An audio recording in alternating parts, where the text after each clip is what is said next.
झारखंड राज्य बनने के बाद झारखंड के लोग ठगे हुए महसूस कर रहे हैं कि 40% में पूरे भारतवर्ष को निमंत्रण क्यों, आखिर इस राज्य का बनने का उद्देश्य क्यों था। तो आज चूंकि आपके माध्यम से लोकतंत्र के चौथे स्तंभ के माध्यम से 3.25 करोड़ झारखंड के जनमानस और झारखंड सरकार को संदेश देना चाहेंगे कि अन्य राज्यों की क्या पॉलिसी है। तो उसके लिए हम लोग कुछ स्टडी करके लाए हैं, जिसमें सबसे पहले बिहार राज्य का ही आप देख सकते हैं। बिहार राज्य का लोक सेवा का है, जिसमें स्पष्ट लिखा है भारत का नागरिक हो और साथ ही बिहार राज्य का स्थानीय निवासी हो।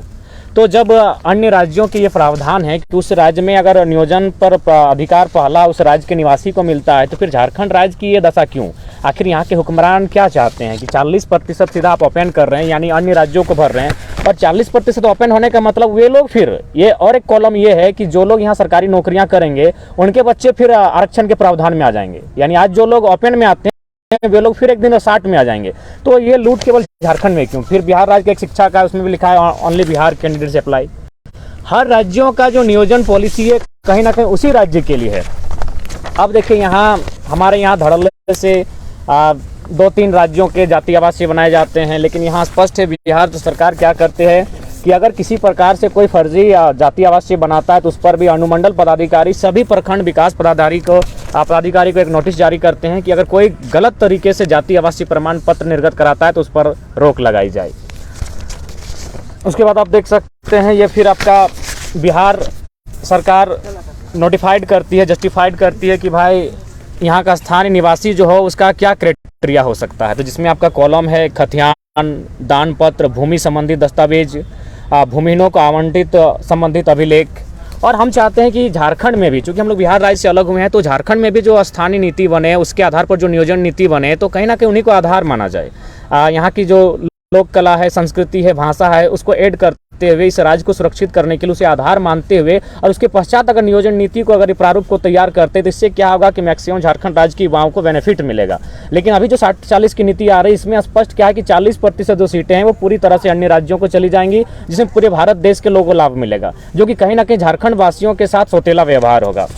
आगे हम देख सकते हैं छत्तीसगढ़, बार बार लोग जिक्र करते हैं कि हम लोग झारखंड छत्तीसगढ़ उसी समय अलग हुआ है। छत्तीसगढ़ भी वही कहता है जो छत्तीसगढ़ का स्थानीय निवासी हो, लेकिन झारखंड का जो वैकेंसी उसमें लिखा होता है भारत का नागरिक हो।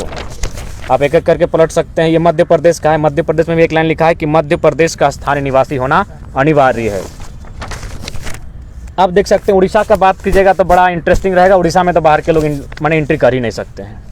उसमें लिखा है कि he she must be able to read, write and speak Odia and have passed middle school examination with Odia as a language subject. और यहाँ तो 7वां क्लास की बाध्यता कह रहा है कि उड़िया लैंग्वेज में को पास होना होगा। हर राज्य की कोई ना कोई बैरियर है जिससे कि वह अन्य राज्यों के अभ्यर्थी अगर इस राज्य में प्रवेश करते हैं, यहाँ के युवाओं के अधिकार को छीनने की चेष्टा करते हैं, तो राज्य क्या करता है, अपने राज्य की शक्तियों का प्रयोग करते हुए कोई ऐसा कानून का प्रावधान जिससे कि मैक्सिमम लाभ उस झारखंड, मैंने कहने का मतलब है स्थानीय लोगों को मिले और बाकी जो अन्य राज्य के लोग हैं उनको एक बैरियर मिल जाता है। लेकिन झारखंड में बैरियर नहीं मिल रहा है, बल्कि झारखंड में अन्य अभ्यर्थियों को जो अन्य राज्य के हैं उनको मनोबल मिल रहा है। तो ठीक आज हम लोग चाहते हैं कि आज के प्रेस कॉन्फ्रेंस के माध्यम से, चूंकि अभी विधानसभा का सत्र टला हुआ है होली के लिए, तो जब विधानसभा का सत्र चले उस समय जब नियोजन की नीति बने तो इन मुद्दों पर ध्यान रखते हुए राज्य सरकार एक ऐसी पॉलिसी लेकर आए जिससे कि इस राज्य के युवाओं को ज़्यादा से ज़्यादा बेनिफिट मिल सके। अब देखिए हमने बिहार का पॉलिसी दिखाया कि बिहार में नियोजन नीति कैसी बनती है, मध्य प्रदेश, उड़ीसा, छत्तीसगढ़ की दिखाई। अब जरा देखिए ये झारखंड की पॉलिसी है। यहाँ कहीं नहीं लिखा है कि झारखंड का निवासी हो, यहाँ आपका कॉलम में लिखा है कि भारत का नागरिक हो। तो ये सवाल ये बनता है कि इतना बड़ा दुर्भाग्य इसी राज्य के साथ क्यों? यहाँ भारत का नागरिक हो, यहाँ कोई कॉलम ही नहीं है कि झारखंड राज्य का निवासी हो, जबकि आपके सामने मैंने एक एक करके तमाम डॉक्यूमेंट्स को रखा जिसमें स्पष्ट लिखा है कि मध्य प्रदेश का निवासी हो, उड़िया भाषा का ज्ञान होना चाहिए, 7वां उड़िया से उड़िया लैंग्वेज के साथ पास करना चाहिए, बिहार राज्य का निवासी हो, छत्तीसगढ़ राज्य का निवासी हो। लेकिन जब झारखंड की वैकेंसी की बात आती है यहाँ स्पष्ट लिखा हुआ है भारत का नागरिक हो।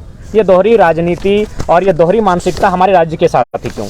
अब यहाँ देखिए कि एक झारखंड के अभ्यर्थी थे जिनका काउंसलिंग रद्द किया जाता है बिहार में, यह कहते हुए कि इनका अस्थायी निवासी ये झारखंड के हैं। तो क्या झारखंड के पास, झारखंड सरकार के पास ऐसा कोई साहसिक फैसला है, इनके पास कोई डिसीजन मेकर है जो इस प्रकार के डिसीजन ले सके कि जो अन्य राज्यों के अभ्यर्थी हैं, जो दोनों राज्यों में प्रावधान माने लाभ ले रहे हैं, दोनों राज्यों में अपना लाभ ले रहे हैं, उनको इस प्रकार का कोई नियम बनाकर उनकी स्थानीयता को रद्द कर सके, उनके नियोजन को रद्द कर सके। यहाँ देख सकते हैं झारखंड के एक साथी हैं जो कोल्हान प्रमंडल से हैं, उन्होंने आपका जमुई में जॉब कर रहे थे, सरकारी जॉब कर रहे थे, लेकिन वहाँ क्या किया जाता है, उनको निरस्त किया जाता है क्योंकि स्थानीय निवासी झारखंड के हैं।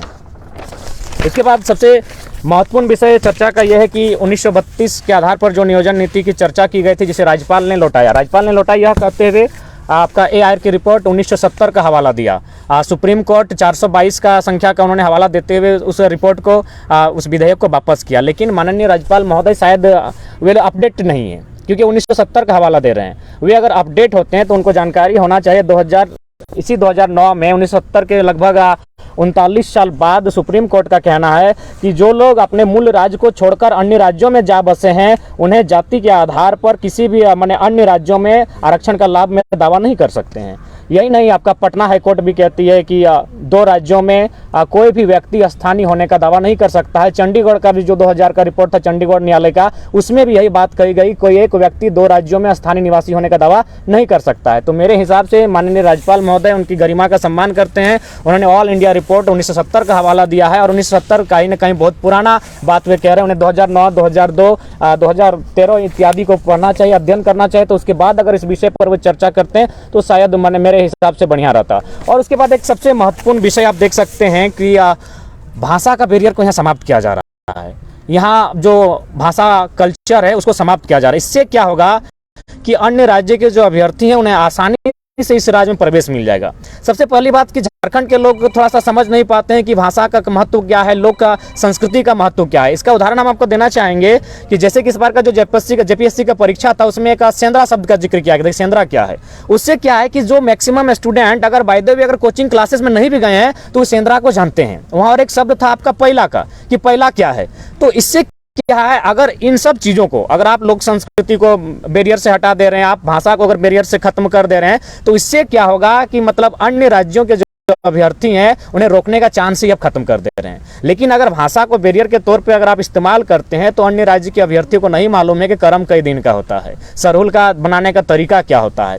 तो अभी क्या है, सचिव महोदय का स्टेटमेंट देख रहे थे, उन्होंने तो भाषा संस्कृति का जो सिलेबस है यानी जो भी है इनको अप्लाई किया जा सके एग्जामिनेशन में, इसको तो डिलीट कर दिया गया, संशोधन की बात ही नहीं कही गई, उन्हें डिलीटेड किया गया है। यानी अभी जो अब एग्जाम होंगे उनमें जो झारखंडी कल्चर है उसके बारे में झारखंड के स्टूडेंट को पढ़ने को नहीं मिलेगा। और नहीं मिलेगा इसका मतलब ऑल ओवर इंडिया के लोग आसानी से इस राज्य में प्रवेश कर सकते हैं। तो हमारे आज के प्रेस कॉन्फ्रेंस का उद्देश्य यही है कि 60-40 जो नीति लेकर आई है और ये जो राज्य सरकार कह रही है 2016 की नीति है, तो अगर 2016 की नीति लेकर आना था तो 2016 की सरकार लेकर आई थी। 2016 की सरकार को अगर राज्य की जनता ने नकारा, उसे अगर सत्ता से पदस्थापित किया, हटाया, तो उसमें एक कारण यह भी था 60-40 की नीति। इसका प्रभाव क्या था, जो 2016 में टीचर की बहाली हुई थी जिसमें जो अपेंड का जो कोटा था उसमें 75% जो शिक्षक थे वह मैक्सिमम अन्य प्रदेशों से बने थे। अभी आप देख सकते हैं 2022 की बात करें, जो बिरसा मुंडा की जयंती के अवसर पर, झारखंड स्थापना दिवस के अवसर पर जो इंजीनियर की बहाली की गई थी उसमें 96% जो अपेंड का कोटा था उसमें 96% अभ्यर्थी अन्य राज्यों के हैं। तो अगर इसी प्रकार चलता रहे, इसी प्रकार अगर झारखंड के नियोजन पर, झारखंड के साधन संसाधनों पर अन्य राज्यों का दबदबा बढ़ता रहे, तो मेरा मानना है आने वाले कुछ सालों में झारखंड नग्न हो जाएगा, झारखंड के लोग हाशिए पर चले जाएंगे। और राज्य सरकार को समझ में आना चाहिए कि राज्य की शक्तियां भी है, इनके पास अनुसूची 7 सुरक्षित है जिसका ये प्रयोग करते हुए अपने राज्य के अभ्यर्थियों के लिए नियोजन की जो पॉलिसी है उसमें उन्हें प्राथमिकता दे सके। और आप खुद 2004 में जाके देख सकते हैं कि राज्य के पास कितना पावर है। इसी राज्य में 2004 में जब प्राइमरी टीचर की वैकेंसी ली गई थी तो उसमें ऑल ओवर इंडिया में डीएलएड मांगा गया था, लेकिन झारखंड राज्य में बीएड मांगा गया था इसी राज्य में। यानी राज्य के पास अपनी शक्तियां हैं, लेकिन मुझे समझ में नहीं आता है कि वर्तमान में जो झारखंड सरकार चल रही है ये किन के अनुसार चल रही है। इन्हें राज्य शक्ति का कोई आभास भी नहीं है कि राज्य शक्ति भी कुछ है, कि राज्य सरकार अपनी शक्तियों का प्रयोग करते हुए कुछ विधेयक बना सकती है जिसमें केंद्र की सहमति ना ली जाए। और राज्य का जो नियोजन का मामला है वो राज्य शक्ति का मामला है, अनुसूची 7 का मामला है, अनुच्छेद में राज्य सूची के 41 का मामला है। उसका प्रयोग करते हुए, उस शक्ति का हवाला देते हुए राज्य के युवा जो आज मैंने काफी दिनों से संघर्ष कर रहे हैं उनको हित में कानून बना सकते हैं। लेकिन आज हिटलर ने जो बात कही थी कि जनता को इतना निचोड़ दो कि जिंदा रहना ही विकास समझे, उसी कंडीशन में आज राज्य के युवा हैं। एक तो कई सालों से वैकेंसी आई नहीं है, तो 60-40 नहीं, यहाँ अगर 50-50 की वैकेंसी दे देंगे तो बहुत सारे युवा कहेंगे भाई किसी तरह एग्जाम में बैठने दो, लेकिन उनमें दूरगामी सोच नहीं है। दूरगामी सोच नहीं होने का परिणाम क्या होगा, आप तो किसी प्रकार ये वैकेंसी को भर लेंगे, लेकिन अगले जब वैकेंसी आएंगी तो वही व्यक्ति जो आज ओपन टू ऑल में आपके साथ आ रहे हैं वो झारखंडी निवासी हो जाएंगे, क्योंकि ये भी एक कॉलम है कि जो यहाँ सरकारी नौकरियों में आएंगे उनके बच्चे यहाँ आरक्षण का लाभ लेंगे। तो इसलिए आज प्रेस कॉन्फ्रेंस के माध्यम से लोकतंत्र के चौथे स्तंभ के माध्यम से 3.25 करोड़ झारखंड की जनता और झारखंड सरकार को संदेश होगा कि अभी जो विधानसभा का सत्र होली के बाद फिर से प्रारंभ होगा, उसमें आप कोई ऐसा विधेयक लेकर आए नियोजन नीति को लेकर, और भाषा के बैरियर को आप समाप्त नहीं कर सकते हैं। आप किसी भी राज्य में चले जाएं, जिन राज्यों में भाषा एक आइडेंटिटी के तौर पर है, और उन राज्यों को संरक्षण के लिए कहीं ना कहीं भाषा को बैरियर के तौर पर इस्तेमाल किया जाता है। लेकिन आप अगर भाषा के बैरियर को समाप्त करते हैं, और कितना दुर्भाग्य का विषय, एक मुझे लगता है एक बहुत कम पढ़ा लिखा छात्र इस बात को समझ सकता है, मुझे लगता है जो पढ़े लिखे नहीं भी वे लोग जान सकते हैं कि आज कितने दुर्गति से राज्य की है। आप अंग्रेजी को क्षेत्रीय भाषा में शामिल कर रहे हैं, हिंदी उर्दू मन को लेकर आप क्षेत्रीय भाषा में शामिल कर रहे हैं, कितना दुर्भाग्य का विषय है। इंग्लिश जो कि एक इंटरनेशनल लैंग्वेज है, हिंदी एक नेशनल लैंग्वेज है, उर्दू भी कई देशों में बोली जाती है, आप उसे एक क्षेत्रीय भाषा के सूची में शामिल करते हैं, तो मुझे लगता है इससे बेकार गवर्नमेंट अब तक देखने को नहीं मिली थी। आज कहीं ना कहीं आज बहुत बुरे अवस्था में झारखंड की जो पॉलिटिकल दौर गुजर रहा है, बहुत खराब कंडीशन के साथ गुजर रहा है। तो अतः हम लोग यही चाहते हैं कि इस राज्य के युवाओं के भविष्य के साथ खिलवाड़ ना किया जाए, इस राज्य के युवाओं के हितार्थ और उनकी सुरक्षार्थ में विधेयक पास हो, और खासकर नियोजन नीति, क्योंकि आज कई वर्षों से इस राज्य में नियोजन की काफ़ी कमियां हैं, और वर्तमान सरकार नियोजन को लेकर ही सत्ता में आई थी। और अगर इसी प्रकार अगर वो 60-40 के माध्यम से 40 वैकेंसियां सीधे 40% अन्य राज्यों को अगर बेच देगी, तो कहीं ना कहीं ये दुर्भाग्य होगा इस राज्य का। और दूसरी बात, यदि आप इस राज्य की बनावट पर जाएंगे, इस राज्य के गठन और गढ़न की ओर जाते हैं, तो इस राज्य का गढ़न ही हुआ था, जो भी आंदोलन किए थे कहीं ना कहीं जमीन संबंधित आंदोलन थे। आज इस नियोजन को आप जमीन से भी जोड़ सकते हैं। जो लोग 40% में आएंगे, यहाँ स्थापित होने के साथ साथ यहाँ वो जमीनें लेंगे, जमीनें लेने के साथ साथ क्या होगा, वोटर आईडी यहाँ बनेगा, आधार कार्ड यहाँ बनेगा, और फाइनली एक दिन ऐसा होगा कि पॉलिटिकल डैमेज होगा। उसका जो मैंने ताज़ा उदाहरण है कोयलांचल का क्षेत्र, धनबाद, झरिया, बेरमो, बोकारो। आज अन्य राज्यों के लोग जो रहने बसने आए, यहाँ उनकी तादाद इतनी बढ़ गई है कि आज कह सकते हैं वो 2 राज्यों में वोटर आईडी कार्ड के माध्यम से सरकार भी बना रहे हैं, अपने विधायक भी चुन रहे हैं, और फाइनली झारखंड के लोगों के जो अधिकार हैं, राइट्स हैं, उनको कहीं ना कहीं पूरी तरह से नेस्तनाबूद कर रहे हैं। तो अतः आज झारखंड के युवाओं को विशेषकर इस 60-40 की नीति के विरोध में अपने स्वर को बुलंद करना होगा, और इतना जोरदार बुलंद करना होगा कि इसी सत्र में, ये जो सत्र आपका 12 तारीख के बाद शायद संभावना है फिर से प्रारंभ होगा, उसी सत्र में नियोजन नीति झारखंड के हित में जिस प्रकार से हो, भाषा को बैरियर बनाकर, खतियान को बैरियर बनाकर झारखंड के युवाओं के हितमर बने, इसके लिए आज युवाओं को एक स्वर में आवाज़ को बुलंद करना होगा। जयराम जी, आप बोल रहे हैं सरकार ने तो कैबिनेट से पास कर चुका है, उसी सरकार के एक मंत्री हैं बन्ना गुप्ता, बोल रहे हैं कि 32 से लेकर 23 वालों तक का ख्याल रखा जाएगा, तो सरकार उसी को ध्यान में रख के नीतियां बना रही है।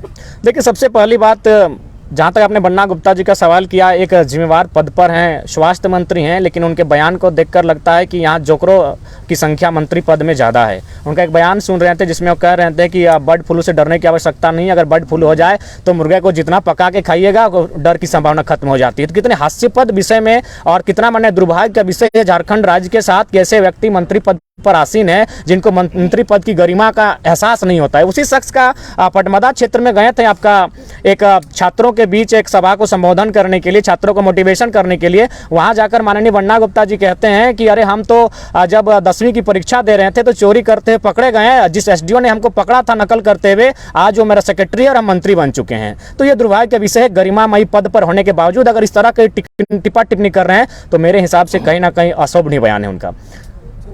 जयराम जी, एक खतियान को लेकर के आप बयान दे रहे हैं या फिर भाषा के आधार पे, लेकिन कल ही रांची में बहुत बड़ी रैली हुई, महारैली आदिवासियों की, वो कुर्मी और कुर्मियों के खिलाफ हुई। देखिए, सबसे पहली बात, ठीक है, देखिए सबसे पहली बात, जब कुर्मी का विषय आता है तो मैंने स्पष्ट कहा कि जब जब मैं अध्ययन करता जाऊंगा मैं अपने तर्क देना प्रारंभ करूंगा। सबसे पहली बात है, आज जो जिस प्रकार का माहौल माने आदिवासी और कुर्मी के बीच बनाया माने पैदा किया जा रहा है, उत्पन्न किया जा रहा है, कहीं ना कहीं दुर्भाग्य के विषय। अगर झारखंड राज्य की अस्मिता पर आप जाएं, झारखंड राज्य के अगर अलग आंदोलन पर जाएं कि झारखंड राज्य अलग क्यों हुआ, तो कहीं ना कहीं कुर्मी और आदिवासियों का बहुत बड़ा योगदान है। बहुत बड़ा नहीं, मेरा मानना है 80% सिर्फ 2 कम्युनिटी का योगदान है, बाकी लोग 20 में होंगे, 10 में होंगे, तो इनका बहुत बड़ा रोल रहा है। लेकिन जो लोग बाहरी शक्तियां इस राज्य में काम कर रही है वो जानती है अगर इन्हें तोड़ दिया जाए तो इस राज्य में शासन आसानी से किया जा सकता है। जहाँ तक कुर्मी का प्रश्न है, सबसे पहला बात, झारखंड एक आदिवासी राज्य है। आज आप मीडिया के लोकतंत्र के माध्यम से मैं ये जानना चाहता हूं कि अगर किसी राज्य का एक आदिवासी राज्य के रूप में गठन किया जाता है तो आधार क्या होना चाहिए? आदिवासी की जनसंख्या होनी चाहिए।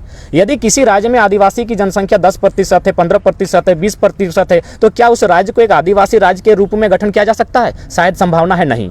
जब इस राज्य का गठन 1912 में किया जा रहा था तो 1913 का आप गैजेट पढ़ लीजिएगा, जिसमें कुर्मी कम्युनिटी को एसटी की सूची में था, यानी उनको आधार मानते हैं। उनका पॉपुलेशन लगभग 20 से 25 के आसपास है। उसके बाद कुछ और कम्युनिटी है जिसे घटवा रहे हैं, तो इन पॉपुलेशन को अगर जोड़ दिया जाए तो ये उस समय 50% से प्लस था।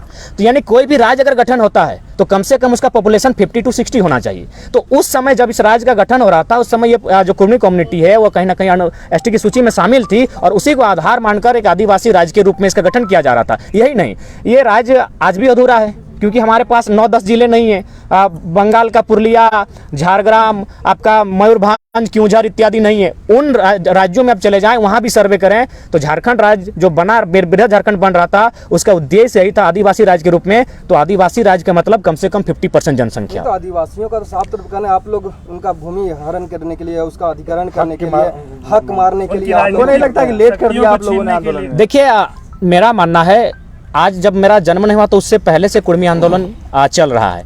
दूसरा बात, सबसे पहली बात, ठीक है, लोगों को समझना होगा कि आखिर इस कम्युनिटी को सूची से हटाया क्यों गया। और मेरा मानना है कि कुर्मी का बेटा के साथ साथ पूरे झारखंड स्टेट को, ठीक है, आपके बीच विवाद होना, तर्क वितर्क होना, पक्ष विपक्ष होना, असहमति होना, ये सब चलता रहेगा, लेकिन सच्चाई को जानना होगा।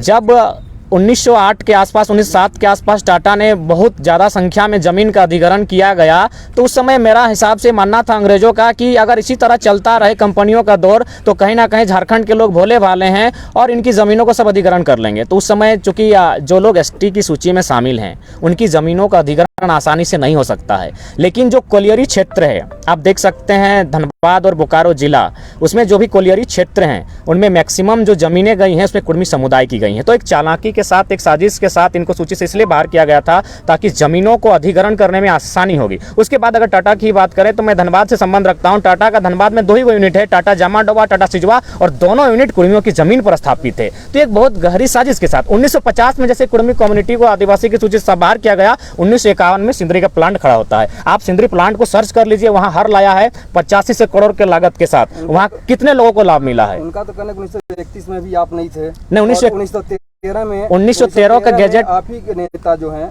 कोई नेता थे महतो, वो बंगाल प्रेसिडेंसी में, वहाँ पे कोर्ट में, बंगाल कोर्ट में एक हलफनामा देते हैं कि हम एसटी में शामिल नहीं होंगे, हमको एसटी से हटा दिया। अच्छा एक बात कहिए, आज कहना, मेरा नहीं कहना, ठीक है, उनका देखिए, सबसे पहला हम तर्क जब बात की है तो मैं एक ऐसा तर्क प्रस्तुत करके जाऊंगा जिससे कि शायद किसी को आपस में रंजिश का संबंध नहीं होगा। सबसे पहला बात, 2-4 व्यक्तियों के माध्यम से आप पूरे समाज को जस्टिफाई नहीं कर सकते हैं। ठीक है, कुछ लोगों ने किसी कारणवश लोभ में अगर इस तरह किया होगा, लेकिन आपको जो वास्तविकता है उसे जानना होगा।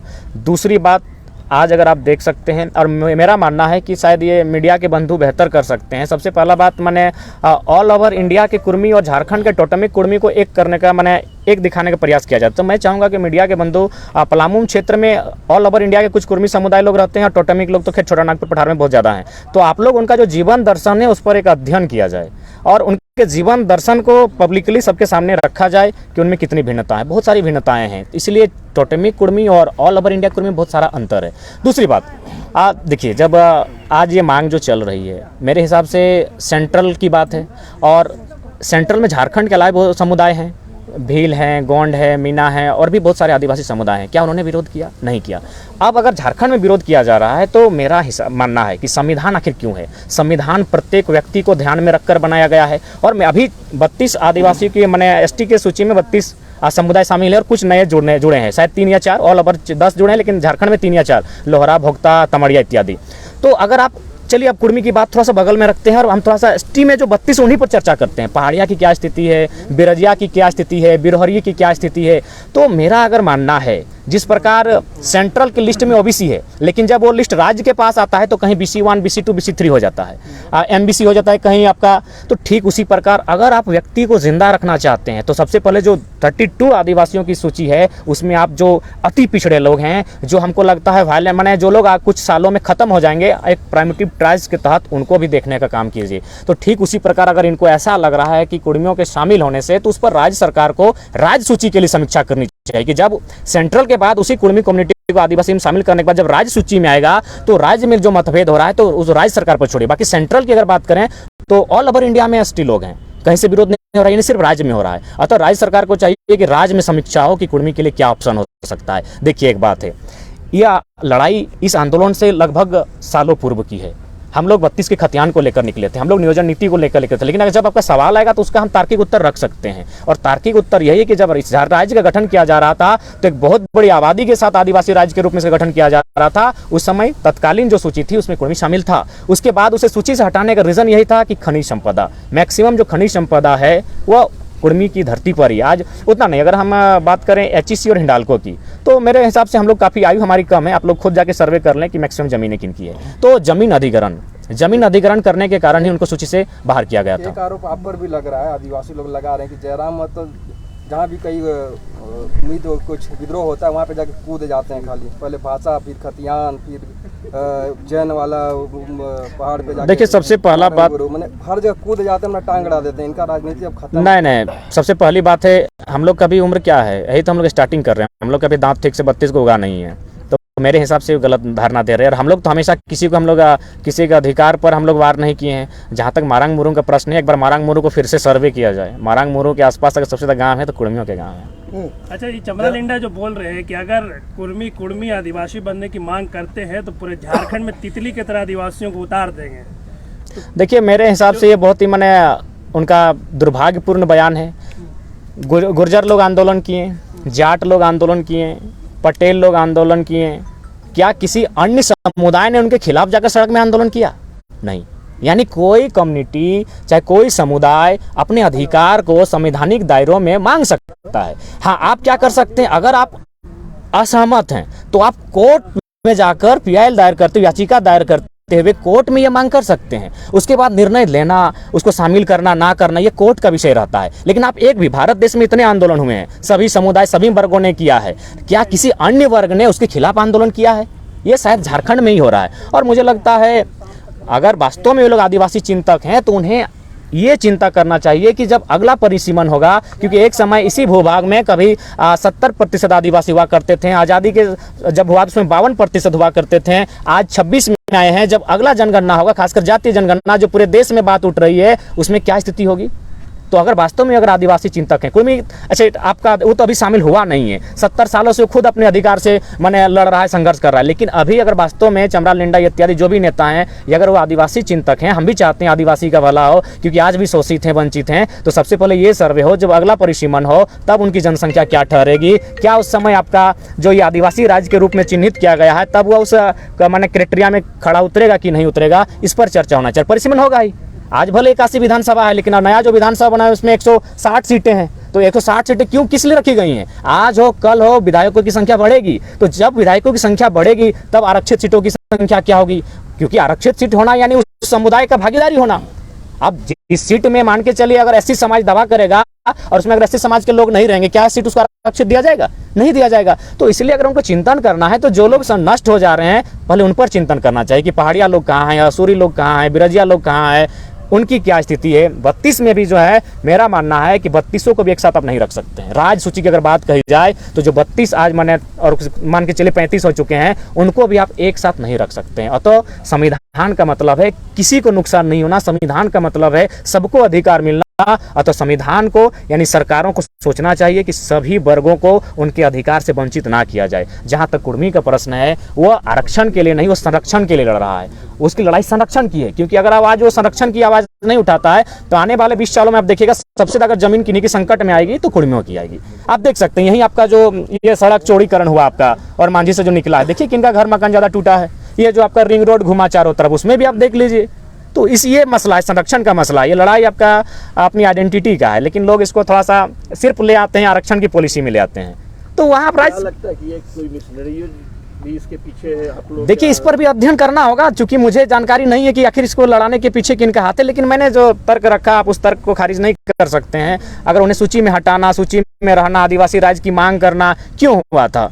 कम से कम जनसंख्या 50 होनी चाहिए थी, क्योंकि 25% अगर मान के चले, आज आदिवासियों की संख्या इस राज्य में 25% है। अगर 25% को आधार मानकर अगर किसी आदिवासी राज्य का निर्माण किया जाए तो ये संभावना नहीं है। कम से कम जनसंख्या 50-60 के आसपास होनी चाहिए, तभी ये संभावना है। यानी अगर आपको राज्य सूची में, अगर राज्य में ये डर लग रहा है, तो जिस प्रकार BC1, BC2, BC3, अगर इसमें आपको डर लग रहा है, पहला बात मैं कहूँगा ये आरक्षण की नहीं, संरक्षण की लड़ाई है। तो आप उसके लिए राज्य सरकार को एक गहन समीक्षा करनी चाहिए, और हम तो कहेंगे कि प्राइमेटिव ट्राइब्स का भी एक अलग कॉलम राज्य में रखें, और उसमें जो लोग विलुप्त हो जा रहे हैं उनको आप कम से कम सुरक्षित करने का कार्य करें। अच्छा, मूल विषय पर आइए। सरकार बोल रही है कि हम सर्वे कराएं और उसी के आधार पर ये डिसीजन फिलहाल इसलिए लिए हैं कि फिलहाल नियोजन दिया जाए, बाद में फिर हो सकता है कि सरकार बनाए नियोजन नीति, तो इसमें क्या आपत्ति है? देखिए, आपत्ति का सवाल ये है कि सबसे पहली बात, ये नीति 2016 की है। अगर इस नीति से झारखंड के युवा खुश हैं, संतुष्ट हैं, तो फिर 2016 की सरकार रहने देते हैं। आप वर्तमान में जो झारखंड मुक्ति मोर्चा कांग्रेस की गठबंधन की सरकार जो आई है, किन मुद्दों के साथ आई है? इनका पहला मुद्दा जो CNT में छेड़छाड़ हुआ था रघुवर सरकार के टाइम, इनका मुद्दा था यही 60-40 की नीति, जिस कारण आपका शिक्षक बहाली में 75% अन्य राज्यों के लोग प्रवेश कर गए। आपका जो भी वैकेंसी दरोगा की बहाली हुई, यानी जो भी ओपन टू ऑल था, उसमें मैक्सिमम जो अभ्यर्थी आए थे वो अन्य राज्यों के आ गए थे। तो इसी के विपक्ष में जाकर वर्तमान सरकार को चुनने का काम किया था, और यदि ये वही पॉलिसी को लेकर आएंगे तो मेरा मानना है ये कहीं ना कहीं झूठ कह रहे हैं और इस राज्य की जनता को ठगने का काम कर रहे हैं। लेकिन मंत्री आलमगीर आलम ने कहा कि 60-40 की तो बात ही नहीं है। अच्छा, एक बात बताइए, अगर ये 60-40 की बात नहीं है, यानी ये बाकी जो झारखंड के जनता है बेवकूफ़ हैं? यानी जो पेपर में प्रकाशित हो रहा है, क्या वे लोग बेवकूफ़ हैं? मैंने तो कहा कि यहाँ मंत्रियों का जो है, जो झुंड है, मुझे लगता है मजाक हो रहा है। इनके ये अपने बयान पर खुद टिक के नहीं रह पा रहे हैं, उलूल जुलूल बयान दे रहे हैं। सरकार लिखित में कुछ और कर रही है, ये लोग मीडिया के सामने मुंह से कुछ और बोल रहे हैं। अच्छा, ये तो एक भ्रम ही फैलाया जा रहा है कि नियोजन नीति लाई है सरकार कैबिनेट में। ऐसा तो कुछ हुआ नहीं है, क्योंकि नीति तो ये हमने भी वही कहा। जो नियम सरकार पहले बनाई थी कि मैट्रिक और इंटर यहाँ से पास करना है, उसको सिर्फ विलोपित कर लिया गया। वो हाईकोर्ट के आदेश पर हुआ। तो हमने भी आज के से पहले का नियम बिल्कुल, मैंने भी आज के प्रेस कॉन्फ्रेंस के माध्यम से मैंने भी यही कहा कि जो विधानसभा सत्र 12 के बाद प्रारंभ होगा, उसमें आप नीति को बनाए। हमने तो ये नहीं कहा कि आपने नीति बना दिया और उसके विरोध में हम लोग कॉन्फ्रेंस किए हैं। मैंने तो ये कहा कि झारखंड के सरकार को इस प्रेस कॉन्फ्रेंस के माध्यम से हम संदेश देना चाहेंगे, माने डॉक्यूमेंट्री के साथ, कि बिहार के पास क्या पॉलिसी है, उड़िया के पास क्या पॉलिसी है, छत्तीसगढ़ के क्या पॉलिसी है। तो हम लोग इस प्रेस कॉन्फ्रेंस के माध्यम से, चूंकि विधानसभा का सत्र चल रहा है, राज्य सरकार को ये संदेश देने के लिए आए हैं कि आप भी झारखंड के हित के लिए क्या पॉलिसी बनाकर लाते हैं। हम लोग पॉलिसी तो बनी नहीं है, पॉलिसी बनी नहीं कि विधानसभा सत्र चला नहीं है। तो ये तो इस बात से हम लोग भी अवगत हैं। तो चूंकि विधानसभा का सत्र चलने वाला है, इसीलिए आज के प्रेस कॉन्फ्रेंस करने का उद्देश्य यही है कि आज के माध्यम से सरकार को संदेश जाए। जयराम, एक सवाल है कि जो रामगढ़ उपचुनाव का रिजल्ट है, क्या लगता है हेमंत सरकार के खिलाफ मैंडेट है, युवाओं ने दिया है? हाँ, कहीं ना कहीं राज्य सरकार की जो पॉलिसियां लगातार जो युवा सेटिस्फाइड नहीं कर पा रहे थे, राज्य की जनता को सेटिस्फाइड नहीं कर पा रहे थे, उसी के विपक्ष में जाकर उन्होंने मतदान किया है। और मुझे लगता है अगर यही रवैया रहा तो शायद 2024 में एक बहुत बड़ा बदलाव देखने को मिलेगा। लेकिन दुर्भाग्य ये है कि इस राज्य में अगर जेएमएम से लोग नाराज होते तो फिर जाके एनडीए के पास चले जाते हैं, एनडीए से नाराज होते हैं तो यूपीए के पास चले जाते हैं। यानी मेरे हिसाब से राज्य की जनता को 2024 का जब चुनाव हो, उसमें तीसरे विकल्प को तराशना होगा, और नहीं तो फिर ये फुटबॉल के मैच की तरह होगा। गेंद एक बार उस रडार में जाएगी, उधर से किक इधर किया जाएगा, और फाइनली इस राज्य की जनता फुटबॉल की तरह खेलती रह जाएगी और मैंने इधर से उधर लुढ़कती रह जाएगी। युवा चाहते हैं जयराम मतो मुख्यमंत्री बन आपकी जाए। तरफ से होगी जयराम, युवाओं की बहुत सारी कमेंट्स आते हैं। तीसरा विकल्प देने का तो मौका था, लेकिन जयराम जी आप तो नहीं दिए। देखिए, सबसे पहला बात है कि हम लोग पहले ही बोलें कि हम लोग जो भी करेंगे कहेंगे 2024 में ही फ्रेश होगा।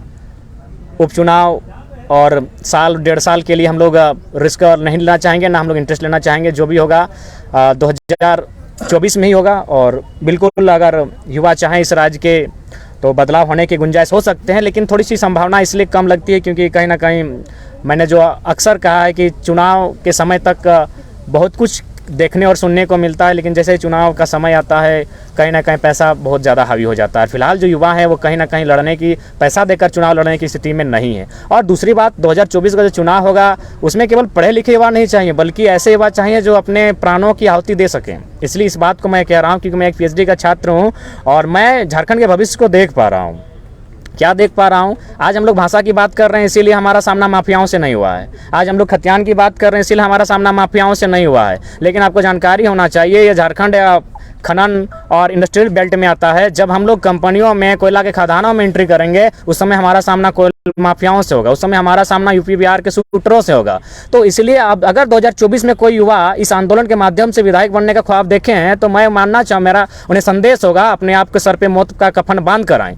क्योंकि ये बात मैं इसलिए कह रहा हूँ कि हाल फिलहाल माननीय मुख्यमंत्री का जो एक रिलेशन में वाहन का विवाद था उसमें एक कंपनी ने 80 लाख फाइनेंस किया था और वही कंपनी अभी कोल्हान के क्षेत्र में सबसे ज़्यादा जमीन लूटने का काम कर रही है। तो बताइए माननीय मुख्यमंत्रियों के खिलाफ कैसे जाएंगे? आप देख सकते हैं आपका बड़का गांव के क्षेत्र में जो कर्णपुरा कोल ब्लॉक से वहां 35 कोल ब्लॉक्स आवंटन किए गए हैं। बताइए 35 कोल ब्लॉक, 235 गांव आते हैं, 5 गांव को छोड़कर बाकी 230 गांव विस्थापित हो जाएंगे। तो इस पर कौन सी सरकार उसके सामने जाएगी? क्योंकि पूंजीपतियों का सामना करना आसान नहीं है। पूंजीपतियों का सामना निर्मल दा नहीं कर पाए। आपको क्या लगता है निर्मल दा क्या झारखंड अलग राज्य का? निर्मल दा को मारने में कंपनियों का भी रोल है। स्वर्ण रेखा नदी परियोजना में खुले मंच पर कहता हूँ, आपको क्या लगता है शहीद सुनील महतो ऐसे ही शहादत दिए हैं? उसमें कहीं ना कहीं जो जमशेदपुर में स्थापित कंपनियां हैं, अभी नाम मैं समय के साथ लूंगा, उनका रोल है। तो इसीलिए 2024 का जो चुनाव होगा, अगर बदलाव चाहते हैं तो उसके लिए मेरा मानना है कि शायद पहला दौर ऐसा होगा जिसमें यहाँ के चुनने वाले विधायकों को सर पर कफन बांध कर आना होगा, क्योंकि उनका सामना माफियाओं से होगा, उनका सामना बड़े बड़े दबंगों से होगा। अगर ये शक्ति उनके पास है तो राज्य में बदलाव हो सकता है, और नहीं तो फिर आप कहेंगे कि जीते जी बदलाव कर सकें, बिना रिस्क लिए बदलाव कर सके, ये संभव नहीं है। आप मंच देंगे, इसीलिए तो पूछा जा रहा है कि आप मंच देंगे, आप राजनीतिक पार्टी बनाएंगे, चुनाव देखिए, जब वर्तमान में जो पक्ष और विपक्ष है राज्य में, अगर इनसे नहीं संभलता है तो जाहिर सी बात है हम लोग को एक प्रयास करना होगा, और उस प्रयास के लिए हम लोग प्रतिबद्ध हैं। निश्चय ही 2024 में इस उलगुलान के माध्यम से एक बदलाव देखने को मिलेगा। लोकसभा और विधानसभा दोनों किस चुनाव में आप सब ट्रेलर लोकसभा में ही दिखेगा। लेकिन एगो सवाल हमर इंदे हो, अभी देख दादा है का लगल हो, हम तो 15-20 राज्य में काम करके आयली हो इंदे, बड़ी भाषा जानो यो, झारखंडी कितना बाहर में अथु, अभी जो तमिलनाडु में भाई लगल हो, हमरो वर्कर हुआ अथु, फोन करके जे बोला हमिन कि ना। देखिए, सबसे पहली बात बिल्कुल आज जो भी हम लोग हिंसा के पक्षधर में नहीं है, हम लोग भी चाहते हैं कि जो तमिलनाडु में जो भी न्यूज़ वायरल हो रहा है उसमें कितनी सच्चाई है उस पर जांच पड़ताल हो, और कहीं ना कहीं कुछ तो सच्चाई है।